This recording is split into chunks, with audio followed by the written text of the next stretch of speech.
juin, les taux se sont établis à 25%. C'est le taux le plus bas jusqu'à présent qu'on avait connu depuis la fin des années 40. Bon, donc ce sont des taux bas, très bas, et surtout ce sont des taux qui se maintiennent sous l'inflation depuis plus d'une année maintenant. Il n'y a aucune surprise sur la situation des taux compte tenu de ce qu'est la stratégie d'une part de la Banque Centrale Européenne qui a été reconduite et compte tenu de l'abondance des liquidités qui aujourd'hui inondent les marchés. Donc il n'y a pas beaucoup de surprises là-dessus, mais surtout voyons bien que la configuration des taux que l'on connaît aujourd'hui partage un paysage avec une augmentation des durées, on va le voir, on va y revenir, et puis aussi et surtout une nouvelle baisse des taux d'apport personnel qui sont exigés par les établissements distributeurs. Donc, comme on le dit à chaque fois, on est dans une situation très bonne et on n'a jamais connu un paysage qui était aussi favorable à la réalisation des projets immobiliers des ménages. Donc, depuis juin 2018, en un an, les taux ont perdu 20 points de base. Bon, il est clair que quand on regarde de manière plus précise en juin, sur les taux à 15 ans se sont établis en moyenne sous 1%, 0,99. Et si on va un peu plus bas dans la diapo, on voit bien que sur les prêts à 15 ans, on a la moitié de la production qui est sous 1%. Et d'ailleurs, sur le quart de la production à 15 ans, qui est le quart de la production la plus favorable en termes de profil des emprunteurs, on est en moyenne à 0,77%.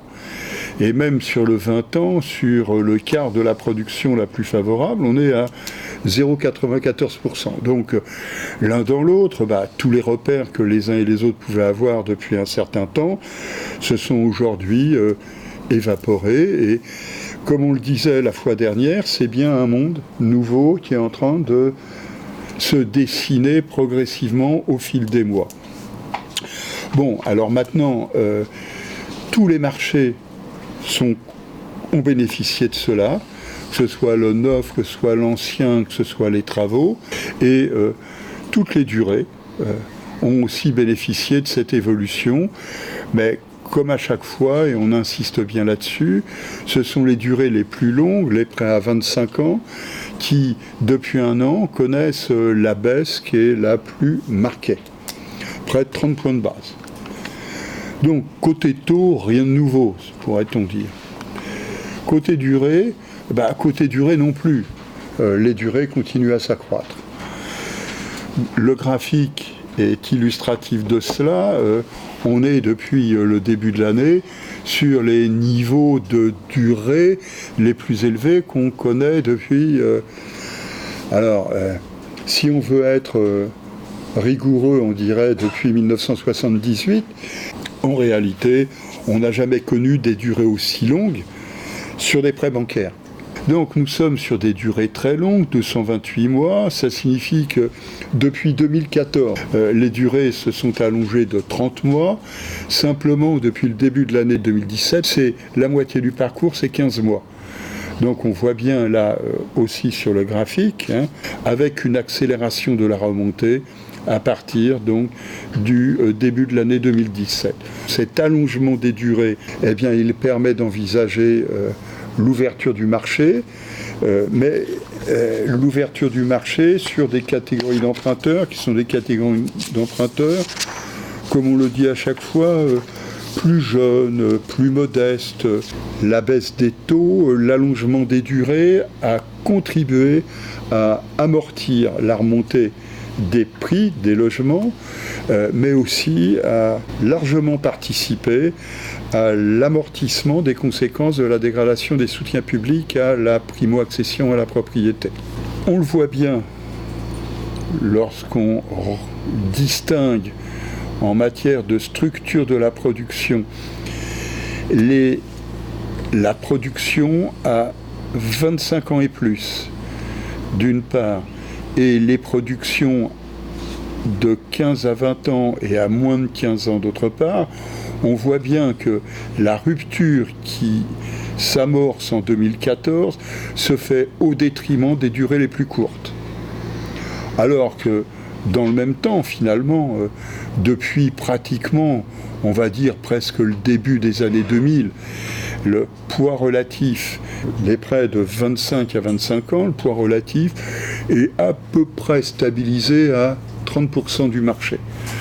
Donc quand on y regarde, on voit bien que l'augmentation, qui est l'augmentation de la production à plus de 25 ans et plus, qui représentait en juin dernier plus de 42% de l'ensemble de la masse des crédits accordés, eh bien on voit que cette augmentation est une augmentation qui a quand même été très sensible, puisqu'on était à 18% au milieu des années 2010. Alors, bien sûr, cette augmentation, comme on le rappelle, est une augmentation qui a bénéficié surtout aux ménages les plus jeunes, et si on le prenait autrement, surtout aux ménages les plus modestes, les plus jeunes, les plus modestes. Alors, pour illustrer cela, comme on le fait à chaque fois, prenons les moins de 35 ans, 25 années et plus, comparons-le deuxième trimestre 2019 au deuxième trimestre 2014, voilà. Les moins de 35 ans, au deuxième trimestre 2019, c'est 53,3% de la production de cette tranche d'âge. 5 ans auparavant, nous étions à 20,4%. C'est-à-dire finalement 30 points de plus. C'est une déformation de la structure de la production qui est considérable et qui se retrouve aussi sur les 35 à 44 ans. Pourquoi un tel déplacement de la production ? Eh bien, pour ouvrir le marché sur des catégories de ménages. Ce sont des catégories de ménages, ici notamment, on l'a vu plus jeune, c'est clair. Plus modeste aussi, on va le vérifier par la suite. Mais ça signifie aussi que l'augmentation des durées et la baisse des taux n'auraient pas permis d'élargir le marché si dans le même temps, il n'y avait pas eu de diminution des taux d'apport personnel exigés par les établissements de crédit. C'est véritablement le boulon sur lequel les établissements jouent pour élargir ou rétrécir la taille du marché. Et on le rappelle, nous sommes aujourd'hui sur des situations qui sont des situations que l'on n'a jamais connues par le passé. Alors toujours pareil, pour rester sur un domaine qui est un domaine comparable, depuis 1978, en juin 2019, nous sommes sur un taux d'apport personnel moyen de 14,2%, 14,6 dans le neuf, 15,2 dans l'ancien. Nous étions en 2018 à 16,4%. Ça signifie donc que entre 2018 et aujourd'hui, le taux d'apport personnel a baissé de 13%. Et si on montait un peu plus loin, eh bien, dans les années 2007-2014, nous étions sur un taux d'apport personnel de 24%. Donc ça signifie qu'on a eu une baisse de 10 points du taux d'apport personnel.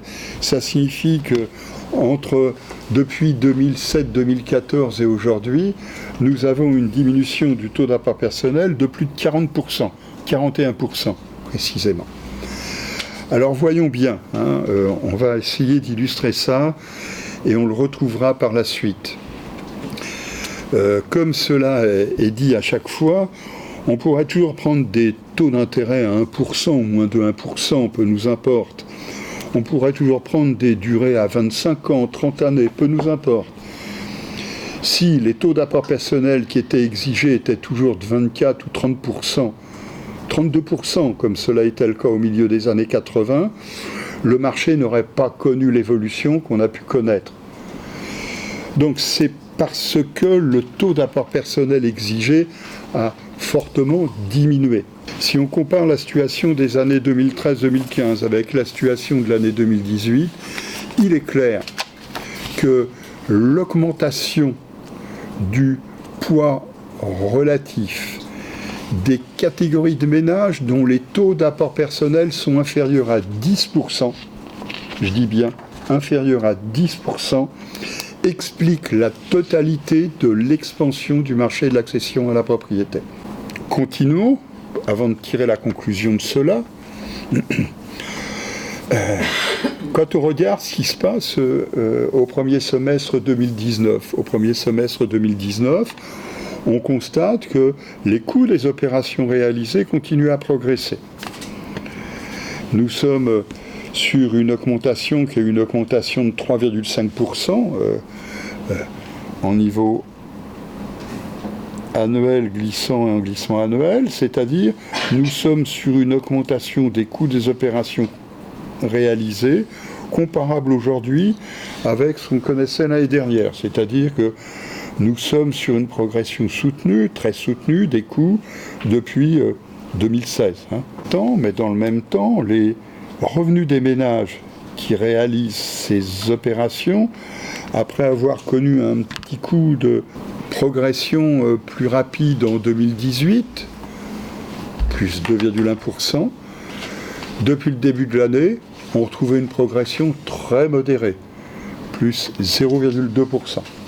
Donc nous sommes sur des coûts d'opération qui continuent à progresser très au-delà des revenus des ménages. Et bien la conséquence, c'est que le coût relatif des opérations réalisées continue à progresser. Évidemment, si les taux d'apport personnel diminuent, ça signifie bien qu'il se passe quelque chose sur le niveau de l'apport personnel. Et sur les 6 mois, donc en glissement annuel, nous sommes sur une nouvelle baisse très forte, très rapide, moins 8% sur le niveau de l'apport personnel moyen. Alors c'est logique, c'est cohérent tout ça, soyons clairs, tous les éléments vont bien, s'articulent bien les uns avec les autres. Nous avons des ménages qui bénéficient d'un allègement des conditions, d'un assouplissement des conditions d'octroi des prêts par les établissements, donc une baisse du taux d'apport personnel exigé. Ces ménages peuvent rentrer plus largement sur le marché, beaucoup plus largement. Ces ménages-là, s'ils rentrent sur le marché avec des taux d'apport personnel bas, avec des niveaux d'apport personnel bas, c'est parce que leurs niveaux de revenus sont faibles, modérés. Donc cela signifie que le niveau moyen des revenus des ménages qui réalisent des opérations progresse très mollement, bien en deçà du coût des opérations. Et donc ça signifie que l'un dans l'autre, nous sommes bien sur une transformation du marché. Ce qui aurait pu se passer, c'est la courbe en bleu, depuis 2010, ce qui aurait pu se passer si le taux d'apport personnel était resté constant. Voilà. Donc on prend le taux d'apport personnel de 2010, en gros pour simplifier, un peu plus de 28%. Voilà. Et puis on regarde l'évolution de l'annuité de remboursement pour un achat qui est un achat de 100 kg euros. On voit que, dans ces cas-là, l'annuité théorique, c'est de théorie dont il s'agit, aurait diminué de 20%. De 20% depuis 2014. Mais comme durant ces années, le coût des opérations a progressé de 16%, nous avons néanmoins une amélioration de la solvabilité de la demande qui ressortirait d'un indicateur un peu brut. Et cette amélioration tiendrait à la baisse des taux, l'allongement des durées. En réalité, nous avons une diminution de l'apport personnel. Alors comprenons bien ce que cela signifie. Depuis 2013-2014, si nous prenons l'augmentation des coûts des opérations, nous avons dit 16%. On a dit taux d'apport personnel baisse, mais dans le même temps, ça signifie que l'endettement moyen progresse. Et donc durant ces années, l'endettement moyen par opération a cru de 30%, presque 2 fois plus vite que l'augmentation du coût des opérations. Donc ça signifie quoi? Eh bien ça signifie baisse de l'apport personnel, bien sûr, mais on ne peut pas construire comme si cela n'existait pas. Et donc prenons, dans ces cas-là, la même évolution de l'indicateur théorique d'annuité de remboursement, mais en prenant en compte le taux d'apport personnel courant, pas constant. Alors dans ces cas-là, qu'est-ce qui se passe? Eh bien c'est une autre histoire. Pourquoi? Parce que l'annuité diminue que de 10%. C'est-à-dire que l'annuité diminue moins que l'augmentation du coût des opérations. Et donc ça signifie quoi? Eh bien ça signifie que l'indicateur de solvabilité de la demande, il ne baisse pas, il remonte. Et c'est bien ce que l'on constate. Le taux d'effort remonte. Et le taux d'effort remonte, il remonte depuis 2016. Et il remonte rapidement. Donc ça signifie que la remontée des taux d'effort, comme en théorie, un indicateur de solvabilité de la demande doit rendre compte à une transformation près de l'évolution inverse des taux d'effort, eh bien ça signifie que les indicateurs de solvabilité de la demande reculent. En réalité, la solvabilité de la demande est relativement bonne encore, puisque au deuxième trimestre 2019, la solvabilité se situe dans la moyenne, qui est la moyenne que l'Observatoire constate depuis le début des années 2000, mais cette solvabilité de la demande continue à se dégrader sans qu'il y ait véritablement de signe d'une potentielle remontée. Eh bien, comme le marché continue à s'élargir, il est évident que on constate que le rebond du marché, qui était intervenu au printemps 2018, durant l'été 2018, le rebond du marché s'est poursuivi. La production de crédit au deuxième trimestre 2019 était en augmentation de 5,2%. Mais comme les prêts moyens continuent à progresser, ça signifie que le nombre d'opérations financées a connu une faiblesse au deuxième trimestre, moins 0,9%. En niveau annuel glissant, nous sommes sur une production, donc 4 trimestres, comparé à 4 trimestres de 12 mois auparavant, nous sommes sur une augmentation de 11,2% pour la production, et nous sommes sur une augmentation de 3,4% pour le nombre de prêts. Donc nous sommes sur un marché qui est toujours en expansion parce qu'il se transforme. J'insiste bien là-dessus, parce qu'il se transforme. C'est l'arrivée de nouvelles catégories de ménages sur le marché qui lui permet de tenir une évolution telle celle que l'on vient de décrire.